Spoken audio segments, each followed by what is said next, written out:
Very nice. Yeah, so that's where we come to the cycle of the yoga ladder.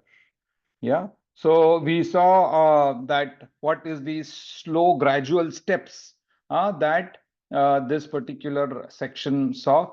First is no rules, regulations. You're just animalistic life. You're just following, just enjoying. No care about anything. What happens after birth? No, what happens? Where was I? Am I a soul? Nothing. That is animalistic life. Then you come to know, no, there is a slightly better way to enjoy. You start doing karma kanda. If I do this kind of thing, then I will get this heaven, this punya.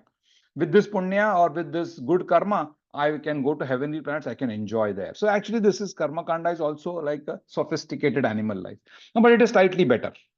So from karma kanda, then you move on to sakam karma yoga, wherein you start taking importance in relation to your yes, sakam karma yoga and karma kanda are almost similar. Not very much, because you still want the fruits of your enjoyment, fruits of your hard work. You want basically to enjoy on your own. Then comes Nishkam Karma Yoga. You start doing it as sacrifice. You do it for the country, you do it for old people, you do it for hospital, you do it for. So you start doing. And what is the ultimate then when you start doing Nishkam Karma, you actually start getting knowledge. Then you say, no, no, doing it for the country, doing it for a demigod, doing it for is not so great. If I do it for Lord Vishnu, then that is ultimate. Yeah. So that is what Nishkam, real Nishkam Karma Yoga is, doing your work only for the pleasure of Lord Krishna. Yeah, so that's how the other then knowledge, you get knowledge, Jnana Yoga, you move on to Ashtanga Yoga, and then you basically go to Bhakti. So we saw this summary yoga ladder in our previous discussion. There are various versions of the yoga ladder. And slowly we moved from Karma Kanda to Karma Yoga. Now, what is Karma Yoga? The cycle of sacrifice, which Lord Krishna describes. Now, that when you follow the cycle of sacrifice, then automatically you actually do what is required for getting liberation. You do what is required for coming out of the cycle of birth, old age, disease, and death. So rains, we all need food grains. Food grains come from rains. Rains comes from yajna. Yajna comes from prescribed duties. And where are prescribed duties mentioned? In the Vedas, in our knowledge books. And where does the Vedas come from? From the Supreme Lord. So that's how the cycle gets completed for all the living entities. Different yugas have different yajnas. For the Kali Yuga, and now the best yajna is the Hare Krishna Mahamantra. When you keep on sit and doing chanting, taking the names of the Lord, yeah, then that itself becomes the fantastic sacrifice, especially in this Kali Yuga. So then we came to again from Karma Yoga to Nishkam Karma Yoga, doing every action only for the Lord's pleasure. So even when we are cooking, we are thinking of the Lord. Even when we are doing every action, when we are doing, we are thinking of the Lord, and we are doing this. And every action is basically just as a matter of duty. That's what we are doing. Oh, I am a grahastha. I have to take care of this house. Yeah, what that needs? That needs for me to go out do work. I just execute my work. I use the money to decorate this particular temple of Krishna, which is where I'm living. Yeah, and then what happens? I'm just doing it as a matter of duty, but the result of that, I'm using it for Lord Krishna's pleasure. So that's what here. So even because again, why does this come? Because we are all active. Every soul is active. Some action has to happen, right? So therefore, you're doing your prescribed duties as your action that you have to do. And that is one now. And of course, Lord Krishna is already the second chapter mentioned the art of doing work. Karmanye vadikaraste ma phaleshu kadachana. We've seen that particular verse. Yeah. So this is a further expansion of that particular verse. What we have to do? We have to act as a matter of duty without attachment to the fruits of work. Yeah. And what has happens? Then you become more and more purified and you attain the supreme. That's what we saw in Shloka. And then Lord Krishna gives examples how Janak did, how Lord Krishna himself did. And he says that is what is important, because when a Yeah, he says here, Lord Krishna also performs prescribed duties, although he has no material desires. So Lord Krishna, he does what is his duty, of course, is to take paritranaya sadhunam, to take all of the jivas back home, back to Godhead. That is his principal job that he wants to do, because he is missing all of us in the spiritual world. So when he comes in the material world to help us, he also performed his prescribed duties. Janaka Maharaj does his prescribed duties. Yeah, and therefore the understanding comes that when the learned people, the way they act, everybody else also follows. So that's the important aspect. Yad yad acharati shreshta tatta deve taro janaha. That slowly, gradually, all the people will then start to act. So therefore, what we has to be done? You have to gradually progress in the process of Krishna consciousness. Ignorant men, what do? They are attached to fruitive results. But when they do that as a sacrifice to Lord Vishnu, why? Because they've got knowledge from the Vedas, then automatically they become self-realized. They slowly go towards that particular goal. And that's what we've seen in shloka number 26 in our last class. That Lord Krishna says, so as to not disrupt the minds of ignorant men. What a learned man, what he should do? He should not induce them to stop work. Whatever they're doing, let them do as is, but just, gradually in the spirit of devotion, he should engage them in all sorts of activities.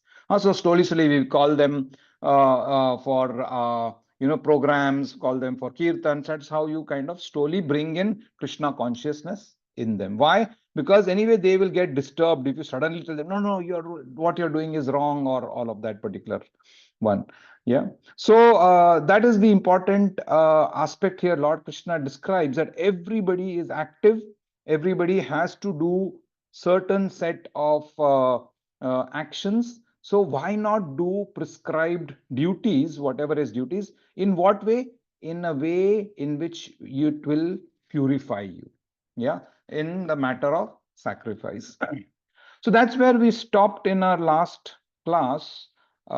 Any quick questions or thoughts that you have, or doubts around the third chapter, what we've covered, before we progress?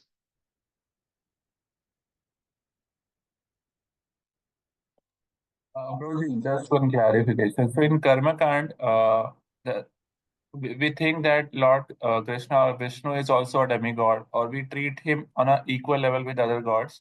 And in Exactly, also. Sakam And we Kand, might not even be aware of the concept of demigod or god. We just think, oh, this is a deity, and we pray to them.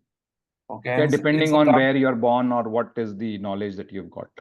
So okay, there is no concept of, there is a concept of, there is a supreme, that's all. What is his real nature, who he is this the supreme, is that the supreme? There is no differentiation, basically. and Hmm? in Sakam Kand, there is knowledge that Krishna is supreme, but I have material desires. Exactly. So I might do it for, I will do devotional service, but I have a lot of desires which I want to fulfill. Yeah. So Okay. you ask for their desires to be fulfilled, not to a demigod, but to Lord Krishna, and therefore it becomes Sakam Karma Yoga. Yeah.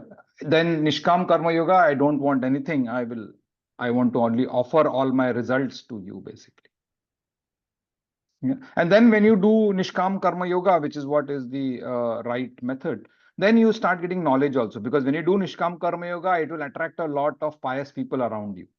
And that you automatically, they will start giving you knowledge, and they will help you basically to comprehend further in that particular process. And then Nishkam Karma Yoga moves to Bhakti Yoga, basically, when you do full surrender to Lord Krishna.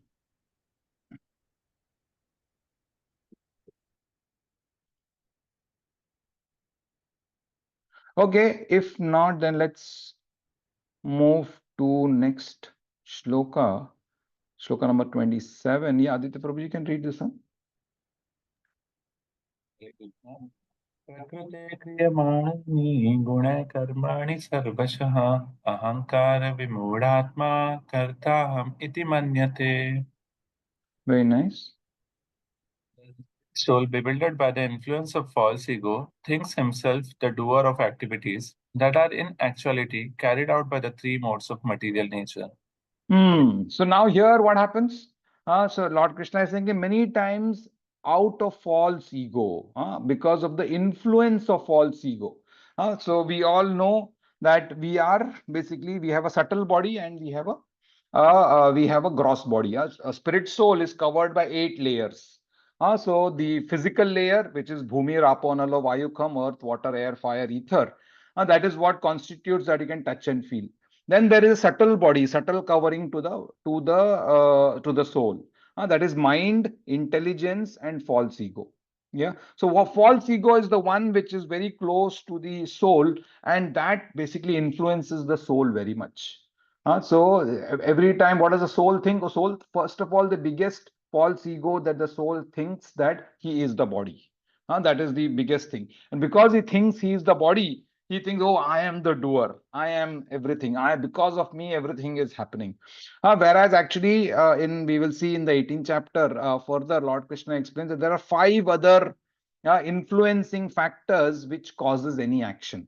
Yeah. But what does the spirit soul think? He thinks that I am the doer. He thinks himself to be the doer of activities. Yeah. And because of this particular thought process, he basically generates so much of karma. Yeah. But actually, who is doing the 3 modes of material nature? 3 modes of material nature which are acting on the soul. That is what is the biggest amount of doer. So that's what here. Let's see what Srila Prabhupada has to say. Let's read the purport, small purport. Go ahead, Prabhuji. Two persons, one in Krishna consciousness and the other in material consciousness, working on the same level, may appear to be working on the same platform, but there is a wide gulf of difference in their respective positions. The person in material consciousness is convinced by a false ego that he is the doer of everything. He does not know that the mechanism of the body is produced by material nature, which works under the supervision of the Supreme Lord. The materialistic person has no knowledge that ultimately he is under the control of Krishna. The person in false ego takes all credit for doing everything independently, and that is the symptom of his nescience. He does he does not know that this gross and subtle body is the creation of material nature under the order of the Supreme Personality of Godhead, and as such, his bodily and mental activities should be engaged in the service of Krishna in Krishna consciousness. The ignorant man forgets that the Supreme Personality of Godhead is known as Rishikesh, or the master of the senses of the material body, for due to his long misuse of the senses in the sense gratification, he is factually bewildered by the false ego, which makes him forget his eternal relationship with Krishna. Hare Krishna. Hmm. So that's that is what the jiva thinks. The jiva is thinking that I am the doer. Now, out of what? Because of his ahankaram vimudatma, because of his false ego, ahankar, he thinks that I am the doer. Here, that's what we can see. But who actually are the doer? The 3 modes of material nature, sattva, tamo, and rajoguna. They are like the puppeteers. They are the ones which basically cause the jiva to act based on his karma. And who is controlling the 3 modes of material nature? It is Lord Krishna. Yeah. So Lord Krishna, so the jiva, but what does he think? Oh, he thinks I am the doer. So that's what in material consciousness, under the influence of false ego, thinks I am the doer, and therefore he takes all the credit, and for all the karma also comes to him. Yeah. But when a person is in Krishna consciousness, he understands, oh, I am not the doer. Yeah. There are other factors. There is Lord Krishna, the Rishikesha, the controller of the senses. He is the one who is actually doing and getting of all of these things done. Yeah. So basically, the shift in consciousness itself becomes very, very important. And Lord Krishna wants to establish this particular shift in consciousness. First, A, you're not the body. B, don't think you are the doer. Yeah. So that are the two principal things that Lord Krishna is telling Arjuna. That under the influence of false ego, the spirit soul is thinking that he is the doer. Okay. So let's look at sorry. What does Lord Krishna have to say next to this particular? Therefore, Tattvavit. So okay, let's read this one. Aruna Mataji, please read. Hare Krishna. तत्त्ववित्तु महाबाहो गुणकर्म विभागयोः गुणागुणेषु वर्तन्त इति मत्वा न सज्जते. Very nice. Yeah. Precisely. One who is in knowledge of the absolute truth, O mighty arm, does not engage himself in the senses and sense gratification, knowing well the differences between the work in devotion and work for fruitive results. So now, therefore, now this is the answer to Arjuna's question. Arjuna has asked this question, right? Should I work? Should I not work? Yeah. Should I fight? Should I not fight? So here he says that one who is in knowledge of the absolute truth, one who knows Lord Krishna, what does he do? He does not engage himself in sense and sense gratification. He controls, and we saw Lord Krishna explaining the concept of the kurma or the tortoise, that what does the person in full Krishna consciousness, he behaves like a tortoise. When he sees, oh, this action is going to cause me binding or bondage or karmic reactions, he withdraws his senses. When he says, oh, now this is, wow, I have to serve Lord Krishna, then all his senses come out. Yeah. So therefore, he does not engage himself in senses and sense gratification. Why? Because he knows that if I work for fruitive results, I will get karma. But if I work in devotion, then that is a different thing altogether. Both are work, but it's only the switch of consciousness which basically makes the difference. Yeah. So like we keep giving example of cooking, right? We all can cook and eat the food and thinking, oh, I am the enjoyer. I have created, I have made the money, and this is, I have got the food, and this belongs to me, and I am going to eat it. I am the enjoyer. This is one thought. Second thought, you cook the food, doing the same action, you offer it to Lord Krishna as bhoga, yeah, as sacrifice. And then after that, the remnants of the sacrifice you eat, the remnants of the bhoga that you eat as prasad, same action of eating. But there is a vast amount of difference. This is the vast amount of difference that Lord Krishna is talking of. Knowing well the difference between work in devotion and work in fruitive results. Both are consciousness shift is there, a consciousness change is there. I am not the doer, and I am eating the food which is actually offered to the Lord as a matter of sacrifice. So again, work done as a sacrifice has for to Vishnu has to be done, isn't it? Then it will not cause bondage. This is what happens. When the food which is offered and you eat only offered food, you eat only prasad, then you that becomes work in devotion. Your food as the cooking of the food, that becomes work in devotion. Why? Because you're cooking for Lord Krishna. You're not even in your consciousness. When you're cooking in the kitchen, you're thinking, oh, this is my Krishna or my Lala is a small baby. He can't eat so much tikha. So you put less mirchi in your food. Why? That is the consciousness that you have brought in. Yeah. So that is how that is what work in devotion. You're doing work, but you're working in devotion. But if you think, no, no, no, my son likes tikha very much, and my husband likes tikha, or my wife likes tikha, let me put more and more tikha. So then what that becomes, why you are now doing the work for enjoyment.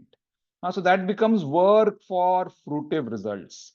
Actually, from a third party, if you see, it is the same set of work, but it is the consciousness of the performer of the work that makes the biggest difference. Yeah. So therefore, this particular important concept of Krishna consciousness is very important. Every work has to be done in Krishna consciousness. Every work has to be done in devotion.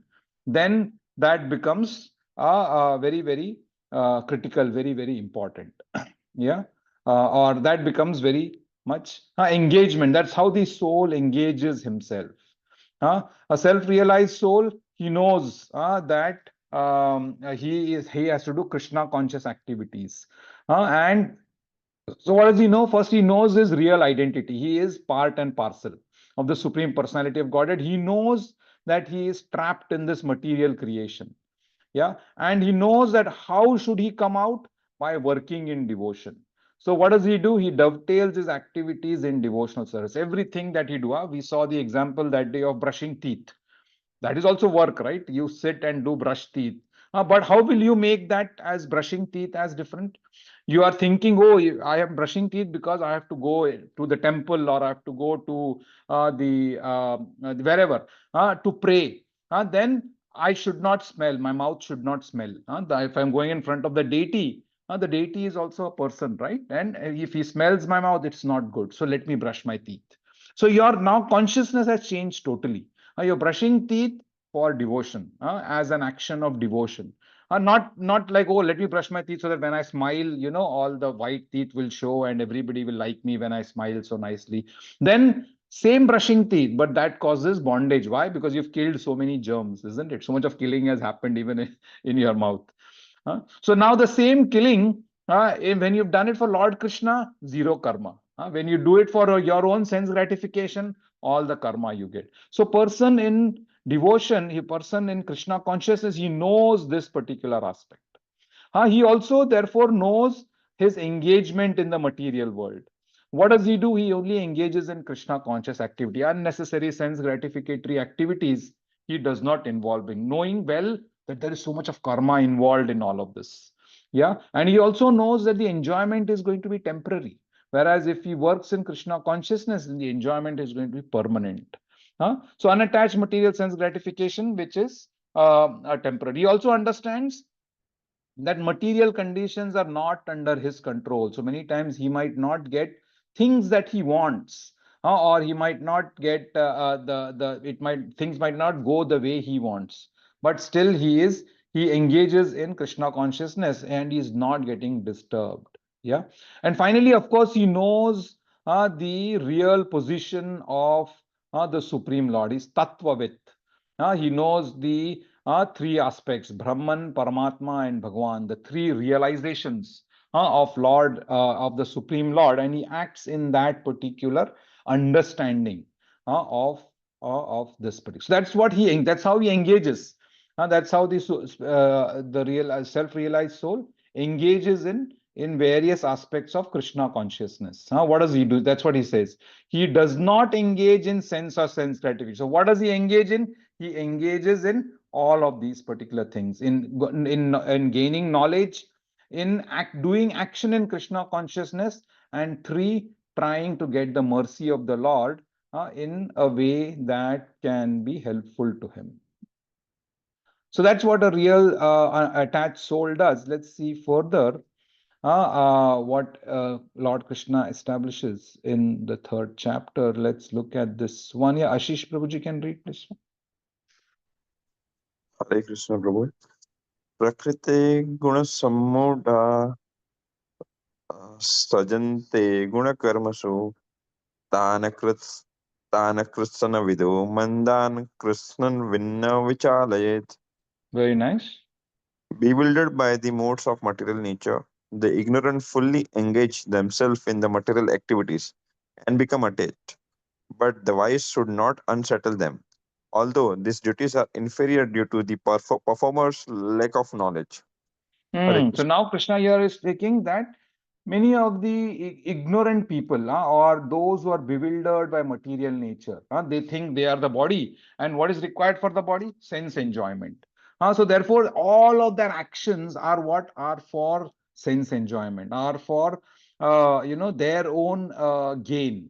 And therefore, what happens when they get the gain? They become attached to the gain. They become greedy. They become materially attached.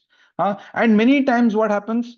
This is the normal way of the world. Everybody just who is not in, mostly those who are not in any kind of spirituality, in any religion, they are acting in the same manner. They are acting for sense enjoyment. They are acting for their bodily pleasure, either their own bodily pleasure or their extended body's pleasure. Or they are acting in a pure animalistic mode, eating, sleeping, mating, and defending.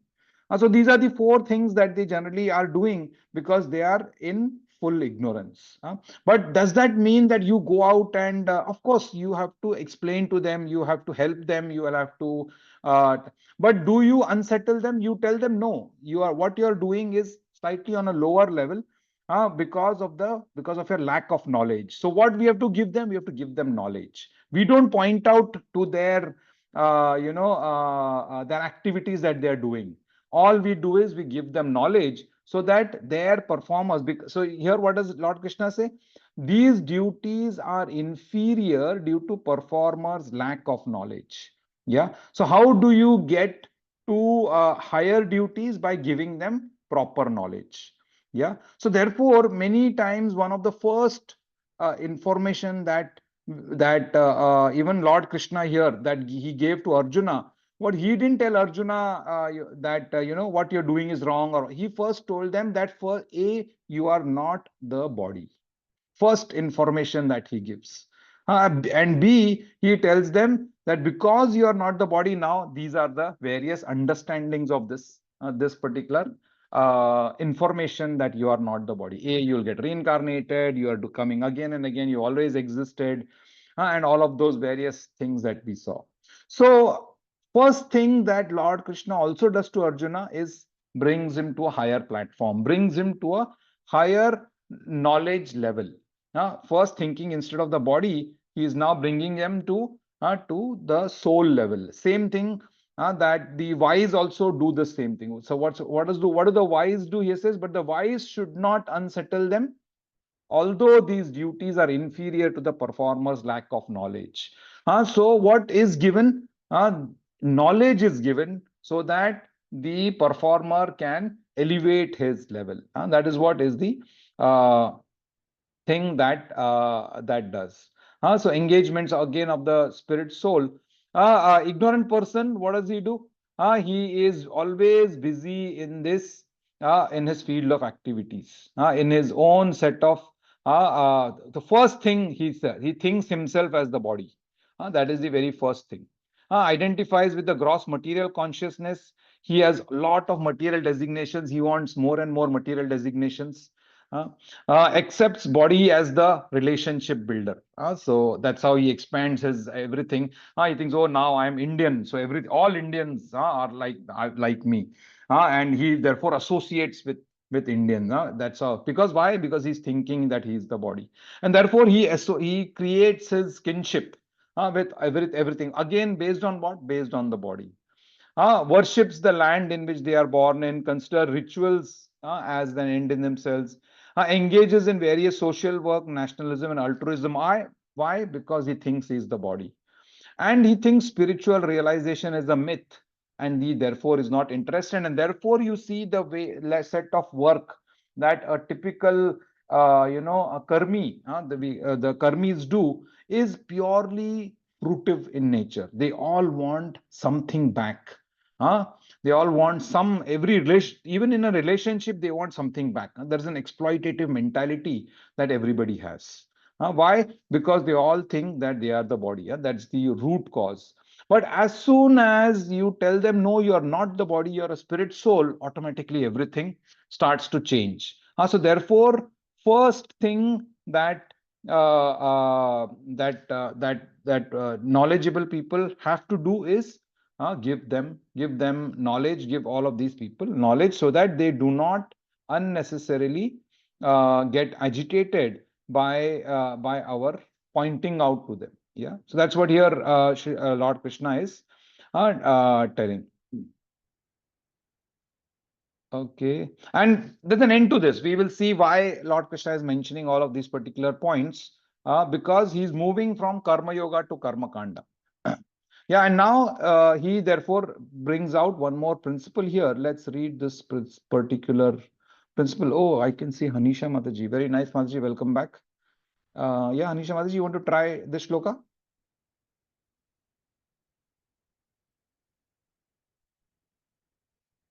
No? Anish Prabhu is also there after a long time.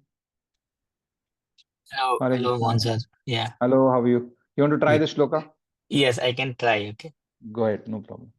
Mayi sarvani karmani sannyasayadhatma chetasa nirasir nirmamu bhutva yudhyasva vigata jwaraha.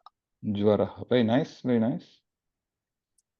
Therefore, O Arjuna, surrendering all your work unto me will with full knowledge of me, without desire for profit, with no claims to proprietorship, and free from lethargy, fight. So now is Lord Krishna kind of concluding this particular karma yoga aspects. That what is the right way of doing your karma? So first thing he tells is surrender your work unto me. First, now here he's saying surrender unto your work unto me. In the end, he will say surrender yourself to me only. Yeah? Surrender unto me totally. So like that. So Lord Krishna, it begins with this particular aspect. What do you do? Every work that you do, karma, all the karmas, all the actions that you do. How do you do that? You surrender all the work to Lord Krishna. So A, you directly do work for Lord Krishna or for the Supreme Lord, or B, indirect way. What is the indirect way? You do your work, you will get a result of that work. For example, we go to office, yeah, or we do business, and we get salary or we get profit. And then that is a result of the work that we have done. Then what do? We take that result and we offer it to Lord Krishna. Yeah. So what are we doing? Basically, then the work that we have done also becomes offering to Lord Krishna. So surrendering your work unto me, that's the first thing and that is what we've been discussing till now. That every work that we do it for with this particular concept that I want to surrender this result of this work or this work itself to Lord Krishna. Why? Because it is sacrifice. It becomes sacrifice, right? And what else does he say? With full knowledge of me. Therefore, you have to get to know Lord Krishna. How do you get to know Lord Krishna? Through Bhagavad Gita, Bhagavatam, so much of information is there. In every religion, so much of information is there about the Supreme Lord. So you get to know, yeah. So you start, of course, reading and discussing. So to get to know more about the Lord. And when you do the work, again, do the work without desires for profit. Profit in the sense something not for me, because anyway you're going to give away, right? So whether the result, whichever way it comes, whether it results in a profit or whether it results in a loss, you are not worried about. Karmanye vadhikarasya ma phaleshu kadachana, isn't it? That particular verse. So in the same lines that comes with no claims to proprietorship, not thinking that, oh, I have done this particular thing. Yeah. And free from lethargy. Why? Because you have the right to do your duty. Do not get attached to not doing your duty. Isn't it? Again, Art of Doing Work 2.47 that we've seen. Very important shloka. Yeah. So that also, this do not be attached to not doing your duty is same thing as free from lethargy. Don't be lazy. Yeah. And do your duty. Here, of course, to Arjuna is telling to do his dharma, which is to fight. For all of us, whatever our dharma is, we are Shudras, or we are Brahmanas, or we are Vaishyas, or whatever. We have to do our duties. And here Arjuna's duty is to fight. Therefore, Lord Krishna is saying that you have to fight in which way? In these four particular ways. Surrendering work to Lord Krishna, full knowledge of Lord Krishna without desires for profit, no claims of proprietorship, and free from lethargy. So five things that Lord Krishna establishes is required for doing fantastic karma yoga. Yeah. So this actually verse is called the purpose of Bhagavad Gita verse. Text number 30. And here for this is applicable for everybody, not only for Arjuna. Surrendering all your work to Lord Krishna. That's what we also have to do. Full knowledge of Krishna, get to know more about the Lord. No desire for profit, no claim for proprietorship, free from lethargy, not to be lazy. Yeah.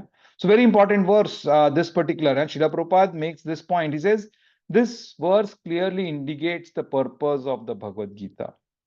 So Lord Krishna is explaining how we all have to execute our duties, so that we do not get attached to karmic reactions, and that we do not then basically get attracted, get entangled in this particular piece of thing.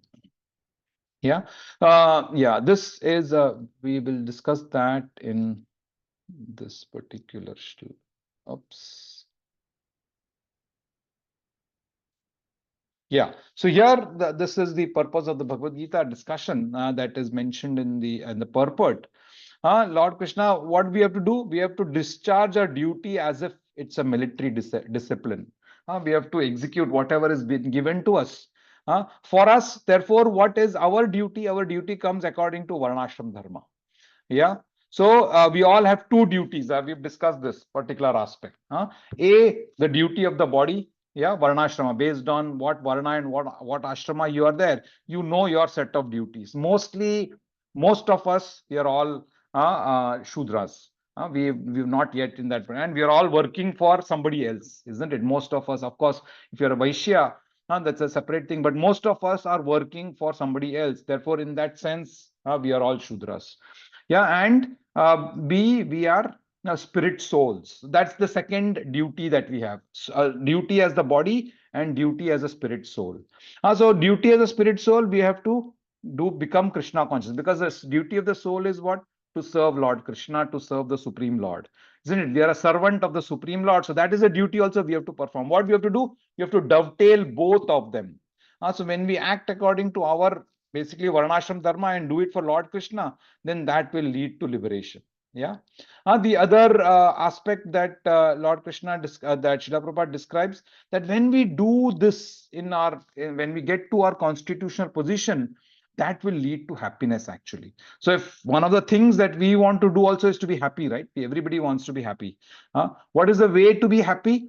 By, by going to our constitutional position, by doing our duty in our constitutional position, then automatically becomes happy. Like for example, a mother's duty is to serve her children. And we might have all experienced through our own mothers or through our own children, that how much happiness a mother gets when she is actually feeding the child, or when she is, dressing the child, or whatever. So much of happiness that the mother gets. Why? Because she is doing her constitutional duty. Same way, when we find our constitutional duty of serving the Lord, automatically we will also be happy. Therefore, that is the other aspects. We have to do duty in that particular manner. And yeah, if you look at the other aspects, how to do the duties, this particular 5 principles. Adhyatma Chetasa, fully Krishna conscious, dependent solely on the Supreme Soul without any personal consideration. The 5 things in this verse that we saw. Nirashir, to act in the order of the Master without expecting fruitive results. Mai, unto me, unto Supreme Lord. Nirmama, free from sense of proprietorship, and Vigata Jvara, without any laziness. So that is how we have to basically do our duties, so that we can get to doing what Lord Krishna says in the Bhagavad Gita. Of course, he is telling it to Arjuna from a perspective of fighting. For us, he is telling us from the perspective of doing our duties. When we do our duties in this particular consciousness daily, when we are executing our duties in this consciousness, automatically we will not get any karma. That is the important part here. That's what he says. Let's look at this particular verse. 1 minute. Yeah. So here it says, the Lord instructs that one has to be fully Krishna conscious to discharge duties, as if in military discipline. Such an injunction may make things a little bit difficult, but basically it will take you towards your constitutional position, because that is the constitutional position of the living entity. So that when we are in the constitutional position, that is what really gives us happiness. So A, happiness comes in when we do our duty in this particular manner. B, we do not get any karma also. That is the amazing thing. And therefore, this verse becomes very, very important verse. The purpose of Bhagavad Gita verse. How to do our duties, surrendering all work to Lord Krishna with full knowledge of Lord Krishna, without any desires of profit, no claims of property, means not thinking I have done it. It is Lord Krishna who has helped me. Lord, the material modes of nature have helped me. I am not the doer here. No claims of proprietorship, no lethargy. That is how we have to do our duties. Hare Krishna. Okay, so let's stop here to this so that we can think more about this particular verse. And over the week, let's do more manan on this particular verse as to, and also assess ourselves that all the actions that we are doing, are we doing it in this particular manner or not? That's one thing that we can basically do as part of our manan, as part of our realization of this knowledge about Bhagavad Gita. Hare Krishna. So let's close a bit early today also. I have to run somewhere. So we will catch up again next week. Any comments, doubts, thoughts, or realizations? Hare Krishna, Prabhuji. Pranam. Yes. Prabhuji, in short, as of now, we have learned first chapter, second chapter, and third chapter Hmm. till 30th verse. So we have to do the Nishkam Karma Yoga, right? Correct. And everything we have to offer everything to the Lord Krishna and then accept as a prasadam. Whatever we are doing, whatever we have, everything we have to offer to the Lord Krishna, Correct. and we have to do the Nishkam Karma Yoga. Mentally, yeah. Mentally, it has to be done. Yes. In the beginning, it will be mentally. Giving up means what? You will not give up, right? It's not Yeah. that you'll give up everything and go to the Himalayas and no, it's not like that. Mentally, you are now doing every action for Lord Krishna, basically. That is what you're, as of now, that is what the understanding is. So, Yeah. Prabhuji, one simple just wanted to ask you if Hmm. in the odd time, if you are making the prasadam, right? Hmm. If someone is hungry, Hmm. so and there is a seva in temple, so we have to Hmm. inform somebody that will not be able to come as I'm making a prasad for somebody in my house. So Hmm. here Hmm. I'm thinking for that person. So No, instead you're of thinking that, that so you have to think that I have to feed that person prasad. Prasad, okay. So I have to not say that I am making a bhoga for Lord Krishna as somebody is, feeling You are hungry. So not I have to making do bhoga for that prasad. person. You are making bhoga Yes, for Lord Krishna only, and that remnants of that you will give it to that okay. particular. So I was thinking again and again about this. I was like, I informed correctly or not? Where in that message Krishna was there in center or not? So I was thinking that I Very thought nice. that I will ask you. Yeah. Okay, Babu. Yeah. So again, to everybody, see, finally you're doing service. Yeah. A mother is also does her service. Yeah. Now, if she does the service in a Krishna conscious manner, it is all the more relishing and all the more better, isn't it? Like that. It's very nice. Okay, Babuji. Hare Krishna. Hare Krishna. Prabhuji, one more. I have to. Mm-hmm. I am reading Krishna book where Mm-hmm. I have one question. Yeah. So Go ahead. I will ask in the Yeah. Bhagavatam class or is No the right? problem. You can ask here. If it's come to you In, now, in- Paramatma no, wants to discuss here. in the Govardhan Leela, no, Prabhuji. I have messaged you also. I think so. In the Hmm. Govardhan Leela, it is mentioned that the sky is in the mode of passion. So I was I not didn't find answer understanding to that. why Yeah, yeah. sky I is didn't find in the answer to that. We'll have to check by yes, how that Prabhuji. particular one comes. Yes, Prabhuji. Yeah, So even I was trying to find answer to that before replying to you. I don't, maybe it is how that particular nature of the sky is because it creates so many things like clouds come, so many things. So it's always in the mode of passion. That's why. okay, Prabhuji. So maybe that could be the reason, but I'm speculating. I Oh, don't have an authorized answer. okay, Prabhuji. We will search and we will find out. Okay, Prabhuji. Okay, Prabhuji. Sorry, Prabhuji, I've asked you No in this. problem at all. Hare Anybody Krishna. else had any doubts?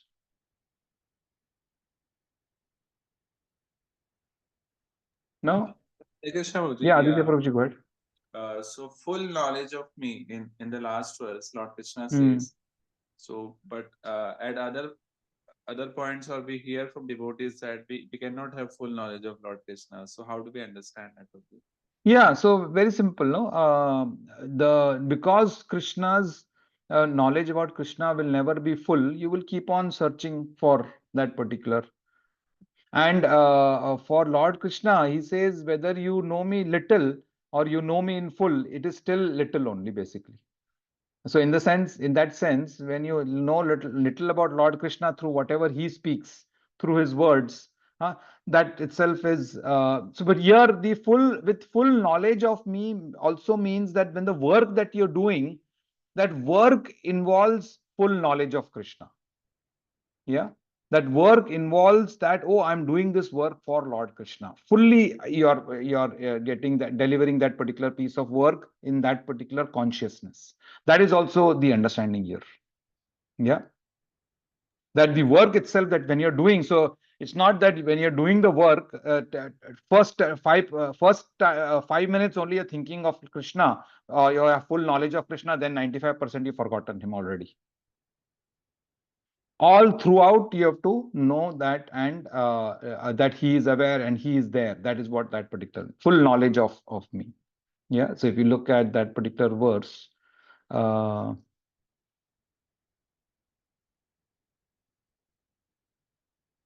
it says adhyatma, sannyas adhyatma chetasa.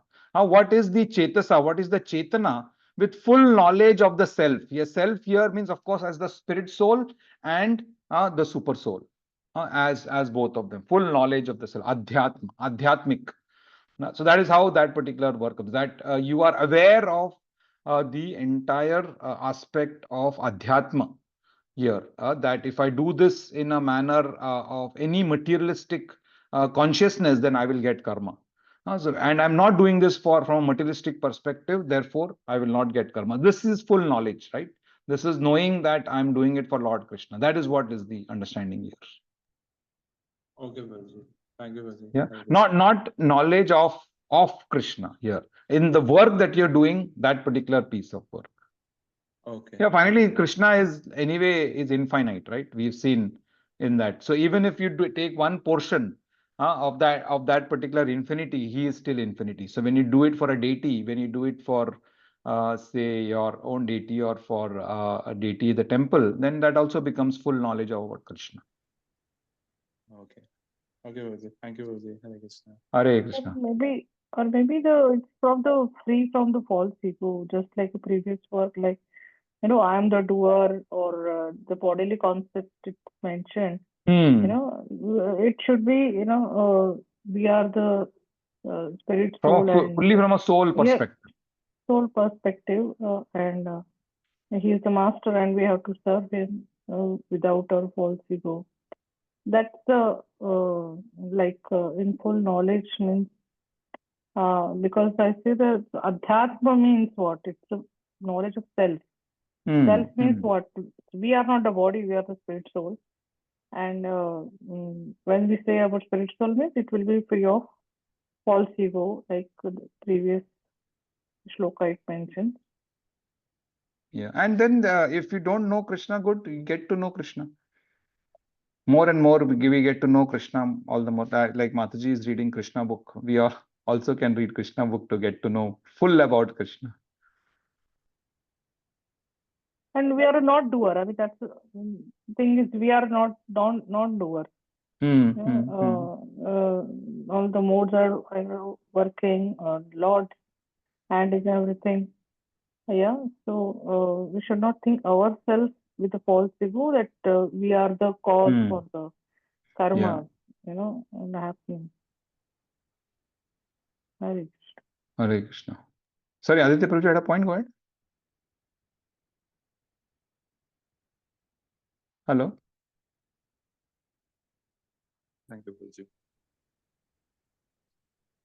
Baji. Sorry, I missed that. I just wanted to thank Mataji also for bringing the different perspective about self. So Yes. thank you for that. Hare Krishna. Hare Krishna. Okay, if nothing else, then let's close for the day. Ekam Shastram Devaki Putra Gitam Eko Devo Devaki Putra Eva Eko Mantra Tasya Namani Yani Karmapi Ekam Tasya Devasya Seva Tamev Mata Cha Pita Tamev Bandhushcha Sakha Tamev Vidya Dravinam Tamev Sarvam Mama Deva Deva Krishnaya Vasudevaya Hare Paramatmane Pranatah Klesha Nashaya Govindaya Namo Nama Krishnaya Vasudevaya Devaki Nandanaya Cha Nanda Gopakumaraya Govindaya Namo Nama Vasudeva Sutam Devam Kamsa Chanuramardanam Devaki Paramanandam Krishnam Vande Jagadgurum Katyayani Mahamaye Mahayoginyadhishwari Nanda Gopasutam Devi Patimme Kurute Namah Sri Krishna Sharanam Mama Dasoham Krishna Tavasmi Sri Krishna Sharanam Mama Dasoham Krishna Tavasmi Sri Krishna Sharanam Mama Dasoham Krishna Tavasmi Hare Krishna Krishna Krishna Hare Hare Hare Rama Rama Rama Hare Hare Raj Shri Bhagavad Gita ki Jai, Srila Prabhupada ki Jai. Hare Krishna. Hare Hare Krishna, Prabhuji. Thank you. Thank you, Guruji. Thank you. Hare Krishna. Thank you all. Bye bye.